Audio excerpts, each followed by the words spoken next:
This guide has been inspected and approved by Luminous. Hey guys, this is SUNSfan and welcome to the official Dota Cinema guide to Phantom Assassin. If you aren't familiar with this hero, you may want to watch the introduction we did for her at the corresponding link. Phantom Assassin, otherwise known as PA, is an agility hard carry. She's very item dependent, but if given time to farm, will have the capability of destroying a hero in a single swipe. Skill build. Skilling PA can be quite dependent on who you're laning against. Typically speaking, you'll want to max Stifling Dagger by 7. This will give you the ability to both last hit creeps consistently, as well as slow enemies during a team engagement. Make sure not to level anything until you're sure you're out of harm's way though. Sometimes a level of Phantom Strike at 1 may be needed to get out of a hairy situation. As you may have guessed, Phantom Strike will be the second skill you'll be focusing on. Leveling this past 1 will only reduce the cooldown, but being able to use it every 5 seconds can be quite important. Now the real question is, do you level your ultimate at 6 or wait until 10 and 11? An older rendition of PA, there would have been a good argument to skip the ultimate until later, because Phantom Strike scaled a lot better. But nowadays, the lowered cooldown really doesn't take precedence over some extra punch your ultimate may provide, so get it at the standard 6, 11, and 16. This of course leaves Blur for last. The reason for this is because the physical evasion usually doesn't become too important until you start getting yourself involved in heavier skirmishes.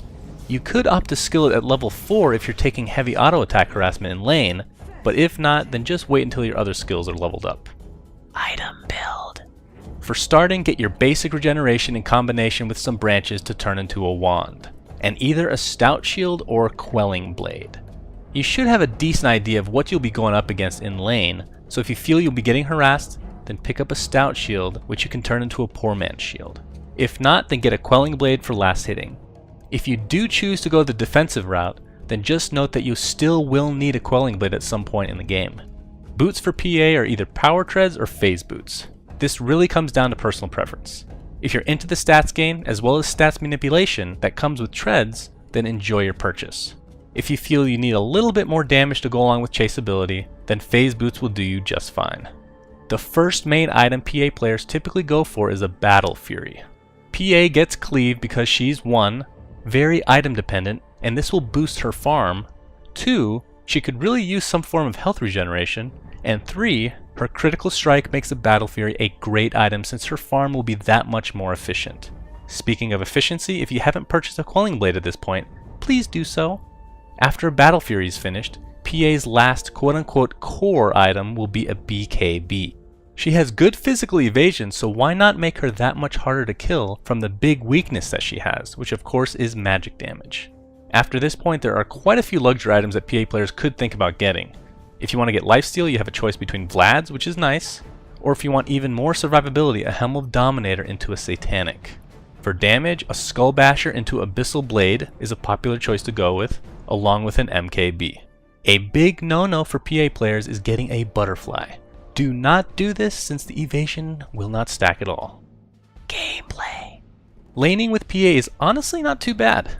She doesn't have the extreme survivability that some other carries have, such as a Void or an Anti-Mage, but she makes up for that with her ability to last hit creeps even in the worst of lanes. Remember that Stifling Dagger deals pure damage and only has an 8-second cooldown. The mana cost is almost negligible, but at the same time try not wasting it on heroes since it will only do half damage to them. And because of the low mana cost, PA doesn't really need mana regeneration aside from the Battle Fury pickup. But in essence, Stifling Dagger on heroes should only be looked at as a slow. There is a cool mechanic with the dagger that we should mention, and that it's actually unavoidable. So slowing blinking heroes can actually be pretty effective. Phantom Strike on the other hand is kind of a follow-up to Stifling Dagger. Typically you'll dagger a hero and follow it up with a Phantom Strike in order to take advantage of the extra attack speed that comes from it. Keep in mind that if you switch targets before your attack speed buff is complete, then it will dissipate immediately. Blur is a very good passive against other hard right clickers. That is until they get an MKB, of course. But the evasion isn't the only benefit it offers you. It makes you harder to see in a couple of ways. When a non-invisible enemy hero is near, she'll become semi-transparent. This may not seem like a huge deal, but you can lose track of PA pretty quickly in a team fight. But a more important feature of this spell is that you will not be seen on the minimap when near enemy heroes. which actually is a big deal in many cases because good players typically look at the minimap for a large portion of games. There's not too much to add to coup de grace other than you can hit like a freaking beast. Hitting the 1000 damage mark is very common with this hero, which of course makes having a battle fury that much more ridiculous. Usually at this point we'll go over your role in team fights, but that should be pretty obvious by now. You jump in and right click. But instead of going over the obvious, I want to talk about the usage of BKB, because it's probably the most critical thing to keep in mind. For survivability in teamfights, PA needs to use BKB effectively. This means that if you pick it up at a relatively early rate, don't waste the 10 and 9 second charges just because. Try and be as judicious as possible with your activations. By the time you hit your 5-second BKB time, you might want to think about selling it and purchasing a new one if you're having trouble staying alive. She may seem like a beast on paper, but just remember that at the end of the day, you're still relying on a percentage chance to deal a lot of freaking damage. Friends and foes.